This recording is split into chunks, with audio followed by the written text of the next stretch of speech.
good to see you. I'm so glad that you are here this morning. Thanks for even coming in the middle of summer. Who thinks it's hot outside right now? Yeah, roasting. And in fact, my apartment is extremely hot. It feels like a sauna in there, but glad you're here. Glad you get to enjoy some AC here at Transit this morning. And if it's your first time with us, I'm also so glad you're here. And I hope that you have the best time this morning. I hope that you make some new friends. And then I really, really hope that you choose to come back, because I know I'm biased, but I really do believe that Transit is the best place to be. And you guys are what makes it the best place to be every single Sunday. And this Sunday, we are continuing on in this series called On the Right Track. We are in week 3 of this series. We got to hear from our friends Lauren and Kevin the first 2 weeks. And this series is all about decision making, which I know probably isn't the thing that you want to be talking about right now on summer vacation, but it really is important. And I have a question for y'all. How many of you have ever, chosen to go on a trip or an adventure or an excursion of sorts, and you think that it is going to be the absolute best and the most fun, but then something happens and it goes tragically wrong and you end up regretting the entire decision in your whole entire life? Anybody? No, just me. Okay. Oh, yes. Thank you. Some friends in the crowd. I've had this experience a few different times, but one time that I will never forget was my freshman year of college.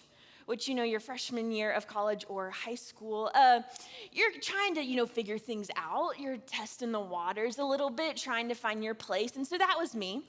And I was trying to figure out who my friends were at the time. And I had found this group of friends. And particularly, there was one person in this group that happened to be a boy that I liked. And I was trying to do, trying to do everything I could to impress this guy. And it comes like wintertime of my freshman year at college, and this snowstorm comes through, which I went to college in South Carolina. And if you know anything about South Carolinians, we don't do well when it comes to snowstorms.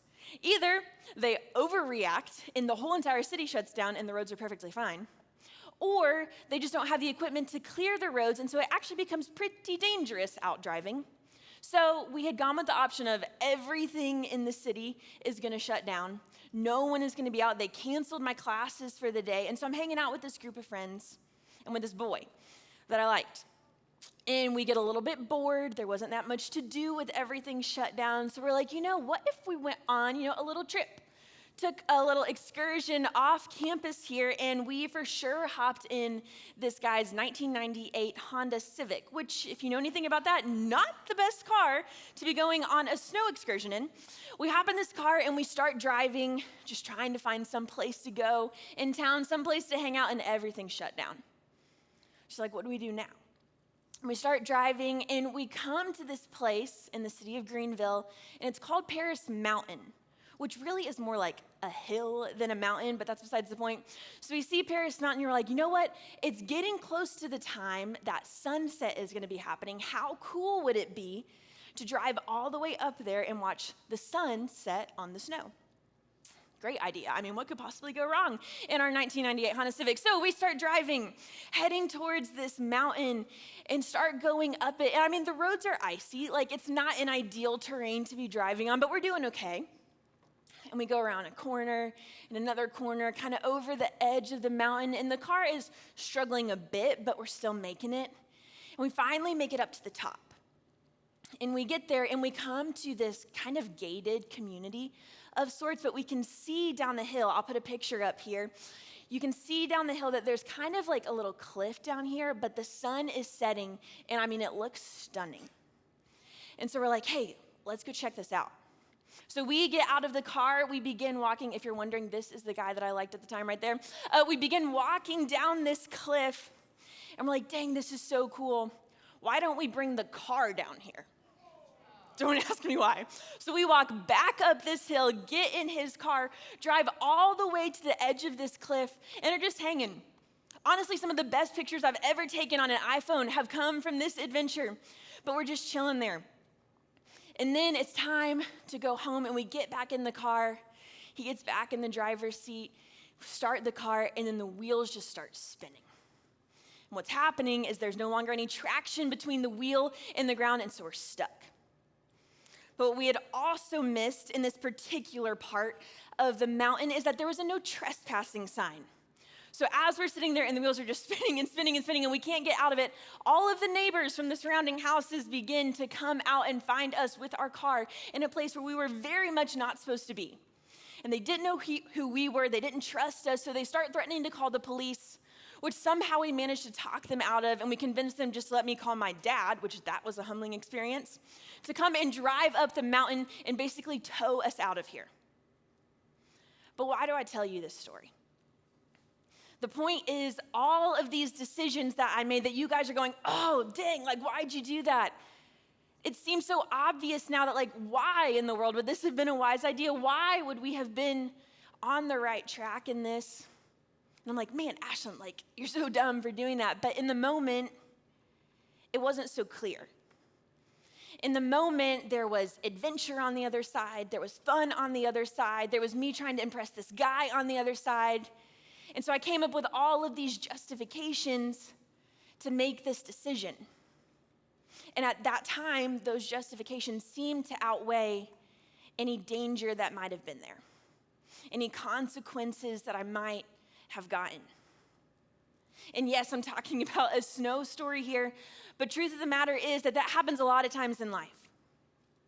We're presented with two different decisions, and sometimes we lean towards the one that might actually end us up in not a great part, a decision that might end us up off of the right track. And we make that because we think, oh, hey, if we do this, then we are going to get more affirmation. We're going to be more popular. We're going to have more fun. We're going to feel like we belong with this crowd. And so it may not be going up a mountain with your friends, but it may be who you choose to be friends with. It may be what parties you choose to go to. It may be what text you decide to send, what YouTube video you decide to watch, or maybe even what thoughts you let yourself have. And you're presented with these decisions, and it can be so easy to choose the wrong one. And so we've learned the last 2 weeks, hey, like, you should be making wise decisions because the decisions you make today affect the lives that you live tomorrow. And so you know, hey, this is true, like, I should be making wise decisions, but my question is, how do I actually make those right decisions, and how do I stay on the right track? How would I practically do this? And so this morning, I want to put into practice what you learned if you were here in week 1 with Lauren speaking. And she said, when you're wanting to make these wise decisions, you ask God and you read his word.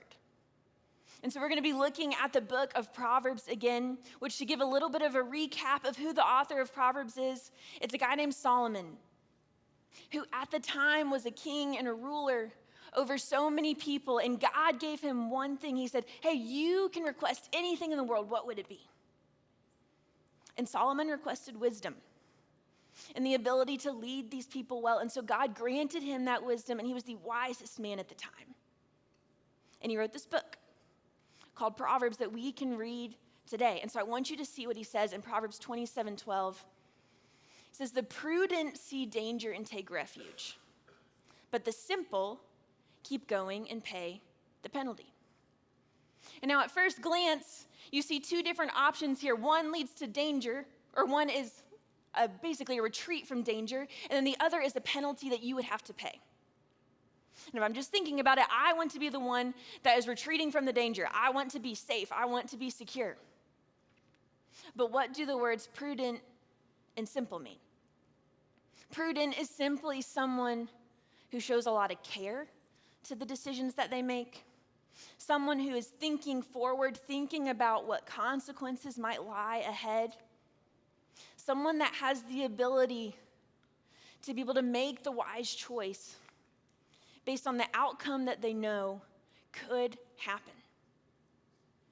But a simple person, also known as a foolish person, is someone who either just doesn't even have the capability of making this intelligent decision, of looking ahead, or it's someone who's choosing to specifically ignore. That way they can make the decision that would feel best to them in the moment. And so often this simple person ends up in a place that they don't want to be. And Solomon's saying, hey, if you are this person, you're going to end up paying the penalty. Or otherwise known as, you're going to end up having to deal with the consequences of your actions, because every decision that we make does have some repercussion to it, whether good or bad. And so if you're foolish and not paying attention, you're going to be paying the penalty of that. And that's what happened to me and my friends. We weren't thinking ahead. We weren't being wise. We were blinded by what we thought would be a great time, thought would be fun, thought would be adventurous, and we didn't take any heed into any of the warning signs. Like, hey, it's snowing and it's icy outside. Hey, this car definitely couldn't get up this mountain. Hey, there is a no trespassing sign right in front of you, but we ignored all of it. And it can be so easy to do that at times. And so what Solomon is saying here is that, hey, you want to be the prudent one that can look ahead and see the danger. Simply, you guys have to be on the lookout for signs that you're on the wrong path. Because they do exist. And it may not seem easy to find at times, but I promise you that they're there. And so being on the lookout can come in a few different ways. One way is simply when you're faced with a decision, just to pause, stop, think about what repercussions could be there, and actually weigh out like, hey, is this worth it? If I choose to go this direction, is it worth it the way that this is going to end up? Or should I stop and maybe change my course and go in a different direction that would actually be better for me? And another way to be on the lookout is to simply invite accountability into your life. Which, good news for y'all, you're in a small group here in Transit for a reason. That you have friends and you have small group leaders who want to help you, and they want to help you look out for these things, but you have to be willing to share with them. You have to be willing to invite them into your life. And so my encouragement to you is to find both a trusted friend and a trusted adult. And process with them when you are making a decision, because sometimes we have blind spots that we need other people to point out. And these are some of the best people that will do that for you. And then another option is to pray. If you're praying and you're talking about this with God, a super cool thing happens where He begins to actually shift your perspective. He can give you that wisdom. He can give you the ability to make a wise decision. So there's two things that I often like to pray, and one is simply like, God, help me know what is the right choice. Give me the wisdom to know what is the right choice. And then the second thing is to give me the courage to make the right choice. No matter what people say around me, no matter if I think it's going to hurt my popularity or my belonging, because I guarantee you, you would rather be with a group of people, friends with a group of people who are willing to do this with you, than a group of people that are going to make fun of you for doing this. So you have to be on the lookout. And it isn't because God is a mean God, or that Solomon was trying to be a cruel king and limiting us and restricting us. It's actually because Solomon knew that, hey, if you're willing to do this, you are going to live the best possible life that God has for you. If you're willing to take time to see the danger that could be ahead, to see how bad decisions can affect your life, it will actually keep you in a place where you can have the most fun and you can have the most joy and community around you, but it's going to be within safe parameters. And parameters where you won't get hurt because of the decisions that you make. And so this morning, you're going to go to small group. You're going to talk about this. You're going to answer some questions.